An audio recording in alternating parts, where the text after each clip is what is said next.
Hi guys. आज मैं please be mine का पार्ट 5 स्टार्ट करने वाली हूँ। तो चलिए मैं FF स्टार्ट करती हूँ। तैयोंग के लाख कोशिश पे भी तैयोंग का ध्यान साधना में लग नहीं रहा था। अंत में तैयोंग गिव अप कर देता है और आंखें खोल कर बैठ जाता है और कहता है, हमारा ध्यान तो बिल्कुल नहीं लग रहा। इतनी देर हो गई है, क्या गुरुजी हमें देखने के लिए नहीं आएंगे? और क्या वो भी हमसे मिलने नहीं आएंगे? पर हमें उनसे मिलना है, पर कैसे? हम कैसे उनसे मिलें? इतना सोचकर तैयोंग गुरुजी के आश्रम से बाहर आता है और आश्रम के बाहर वाले दरवाजे से छुपकर गुरुजी के घर की ओर देखने लगता है। तैयोंग की आंखें गुरुजी के घर के अंदर देखने की कोशिश कर रहे थे।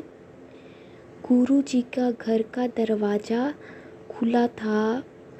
तैयोंग आश्रम के दरवाजे के पीछे छुपकर गुरुजी के घर के अंदर देखने की कोशिश करता है, पर तैयोंग की आंखें जिसको ढूंढ रही थीं वो उसे कहीं दिखाई नहीं देता। तैयोंग की आंखें प्रिटी फेस वाले बॉय को ढूंढ रही थीं कि तभी तैयोंग को दिखता है गुरुजी के घर से कोई लड़का निकलकर आश्रम की ओर आ रहा है। ये देखकर तैयोंग तुरंत आश्रम के अंदर चला जाता है और आंखें बंद करके ध्यान करने का नाटक करने लग जाता है।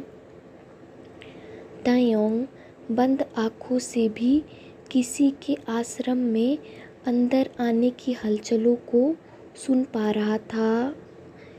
तैयोंग ये सोच ही रहा था कि वो कौन सा शख्स हो सकता है कि तभी वो शख्स बोलता है, प्रिंस, आपको आंखें खोलकर हमें देखने की ज़रूरत नहीं है। हम गुरुजी के सन हैं। हमारा नाम यूनो है। आज रात हम ही आपके साथ आश्रम में रुकेंगे, तो आप आराम से ध्यान करिए। रात के 12 बजते ही हम आपको आकर बता देंगे। तब तक के लिए हम कमरे में जाते हैं जिससे आपको कोई डिस्टर्बेंस ना हो। ये कहकर यूनो आश्रम में बने कमरे में चला जाता है। यूनो के पैरों की जाने की आवाज़ सुनकर तैयोंग आंखें खोलता है और देखता है कि यूनो एक रूम में जाकर दरवाज़ा बंद कर लेता है। तैयोंग फ्रस्ट्रेशन से बोलता है, अब हम क्या करें? एक तो हमारा ध्यान नहीं लग रहा है और अब तो हम बाहर जाके उनको देख भी नहीं सकते। अगर हम बाहर गए और गुरुजी के सन ने अगर हमें उनके घर की ओर झांकते हुए देख लिया तो हम उन्हें क्या जवाब देंगे?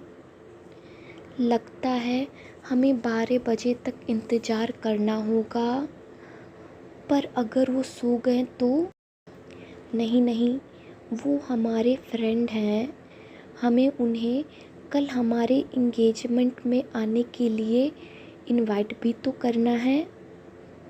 तैयोंग को भी पता है कि वो जो कारण बता रहा है प्रिटी बॉय से मिलने के लिए वो एकदम झूठ है, पर तैयोंग इस बात पर ध्यान नहीं देता है और बस ये सोचता है कि वो किस तरीके से प्रिटी बॉय से फिर से मिले। तैयोंग ये सोच कर 12 बजा देता है कि वो फिर से उस प्रिटी फेस से कैसे मिले। 12 बजने पर यूनो रूम से बाहर आता है। तायोंग रूम के दरवाजे के खोलने की आवाज़ सुनकर फिर से ध्यान करने का नाटक करने लगता है। यूनो तायोंग के पास आकर बोलता है, प्रिंस तायोंग, 12 बज गए हैं, अब आप आंखें खोल सकते हैं। तायोंग अपनी आंखें खोलकर सामने देखता है जहाँ एक हैंडसम सा बॉय खड़ा था। यूनो स्माइल करते हुए कहता है, प्रिंस तायोंग, आप थक गए होंगे, चलिए आराम कर लीजिए, सुबह आपको फिर से जगना है। तायोंग हामी भरता हुआ यूनो के साथ आश्रम में बने कमरे में चला जाता है। यूनो तायोंग को साफ सुथरे नए कपड़े देता है चेंज करने के लिए।